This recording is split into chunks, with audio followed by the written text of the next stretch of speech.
back with another one. We back with another one, man.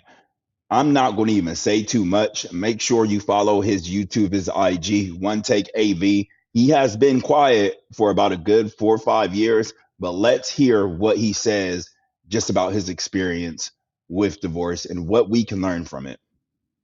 That. I was dating her friend at the time, um, and I was just taken back by this girl.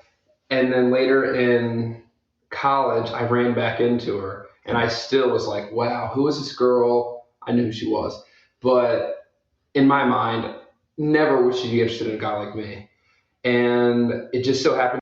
Number one, let's put it out. I just want to say he seems like a very intelligent guy, very genuine, very ambitious guy who has his stuff well rounded. Usually they consider him the nice guy. I just don't get it, but we're going to dig in a little bit more. Things started to move forward. We hung out a little bit more. I did have some red flags along the way. There was some times where she had two boyfriends when I was like telling her, like I was Hold on, hold on. Understand how transparent he's being. He's falling on the sword. He's taking accountability so we can learn. But two boyfriends, fellas, we should not even be entertaining a woman that has one boyfriend. It just degrades your own value. But let's tune back in. pursuing her. And she had two boyfriends at the time, and it was never me. So I probably should have taken that as a red flag that At least he's maybe honest. I wasn't exactly what she was looking for. Yeah. So, but after that time went on, I kept pursuing her. I wooed her, and we began. I want to pause on that too. Like, fellas, our purpose on life is not to woo women. If I gotta woo a woman, I don't want her. She don't like me enough. If I have to do anything that's outside of my natural character of being a good, genuine, giving person, if I have to woo you, you're not for me. So, fellas, that's how we shoot ourselves in the foot in the first place. Don't ever deal with no chick that you feel like you have to woo or she expects you to woo her. I don't expect her to woo me. Just be normal. Let's tune back in though.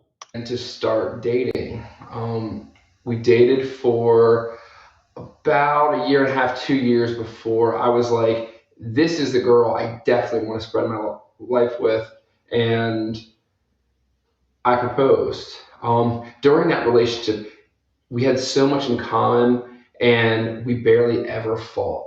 That was like one thing that really stuck out to me is that throughout our whole relationship, there was nothing like I wasn't getting red flags. I wasn't scared. Let's be real. The whole relationship being a year and a half, big dog, that's still the honeymoon phase. You don't even know who you dealing with to at least 3 to 4 years into the relationship. That first year, year and a half, maybe even first 2, 3 years, pushing it even four, that person's still not showing you who they really are. By year three, year four, you're just starting to figure out who that person is. So if you're having issues within the first year, year and a half, that means you guys are just not compatible. But if you guys aren't having issues for that first year and a half, 2.5 years, that doesn't mean that that's your partner that you can spend the rest of your life with. You're still in the honeymoon phase. But I'm glad that he points this out. He didn't see anything, of course, because you're still in the honeymoon phase. I was pretty confident in where we were going. Um, we got married about a year after the engagement, and the wedding was it was amazing. It was very amazing. But the wedding got So let's put the math down. Remember, I did a 12-year relationship. I was with her forever. Only real relationship I've been in, but let's do the math. I didn't figure out who she was until about 5, 6 years in. He's marrying this woman about at year three. About year three, he's marrying her. Remember, I told you, you don't really know who you're dealing with till about year three or year four. Let's tune in.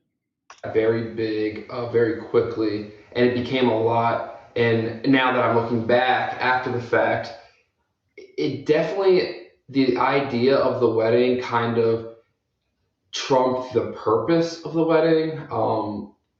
And that be My brother AV, 100%. He's speaking facts right now.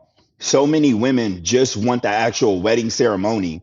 They're not worried about actually what being a wife takes after the wedding ceremonies. That they just want the celebration, they just want the pictures, they just want the highlight reel, and then after that's done, a lot of them they're not showing up how they need to because guess what? It's more about the ceremony to them than it is actually about being married. They put more effort into the actual ceremony, the planning, the food, the catering, the location, the photography, the video than they do their actual marriage after the ceremony's over. Comment if you agree, man. Let's tune back in. Where when you're getting married, make sure that focus is still on the purpose of why you're there in the first place and not everything around you. So we got married and things were going pretty well. I felt like they were going pretty well. Not the perfect couple, but you know, I was happy. I knew that I was happy. About Let's pause one more time. Sorry. This is a well rounded dude. He's not a player. You can tell that he probably has a good career. You can tell he has good intentions. He can communicate well. He's able to display his own emotions. And look what happens. 7 months in, my wife, she kind of just started getting disconnected. There was about a 2 week period that I can just distinctly remember that she stopped talking to me. It was just like I was there in the house, in our house, and I was almost like I was a stranger. She wouldn't speak to me. It was just like so awkward. And I finally had to step up and say something. She had told me about a conversation that she had with her mom prior about, I guess she was having second thoughts about how things were supposed to be as a newlywed couple. Now, like I said, more invested in a ceremony than the actual commitment. Number two, I remember the same time where I started feeling like a roommate in my own house with my own woman. It's a change that is detrimental not only to your emotional health but your mental health. So I feel bad for him, but let's see where this goes. One big mistake that we made, and I will stand by this forever, is that we bought a house that we could afford, but it kind of overtook everything else in our life. As a newlywed couple, we weren't able to go on that many dates, do these exciting things. And that definitely, I think, played a part in, things just going in a direction that they maybe shouldn't have. I get what he's saying, but at the end of the day, brothers, we got to be willing to marry women that are okay just being on our presence. We don't have to always go out on a date. We don't always have to be doing something. We need women in our life. Don't expect us to be performative 100% of the time. Of course, we still have to vet them. But honestly, AV, I think you're a genuine dude. I don't think it had nothing to do with the house. Even if the house was a little bit less cheaper, it seems like just the morals and values that she had didn't align with yours. And she wasn't as invested as you were in the actual relationship. So let's continue.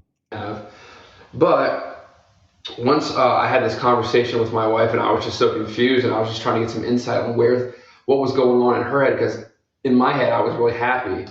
Um, she basically told me that she was unhappy. She didn't, kind of indirectly was saying that she didn't know if really this was what she wanted. It wasn't how she had planned it to be. It was only 7 months, but I was in grad school at the time, so we He's in grad school. Like I said, I figured he was a real well rounded dude. To get into grad school, you got to be on your stuff. But 7 months into the marriage, she's already not feeling the butterflies. Brothers, pay attention. were both very busy. And that silence and that awkwardness kind of just persisted. It started to freak me out. I was really worried about where the relationship was going to Sad, go. sad. So I was like, I need to figure out some things. I did Google searches. I was like, are these red flags that I'm seeing, are they normal for a first year of marriage? Yeah, And I decided that I was going to definitely seek not some normal. help. I had a service at work that gave free counseling. And it's crazy because you could tell he was really invested because he went and sought help proactively without even asking her to do the same or with her having to tell him. But let's see if she did the same.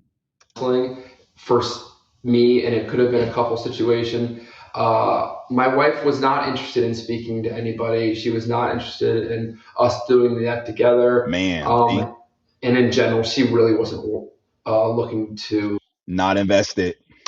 fix the relationship at all. So I had went and met with this gentleman.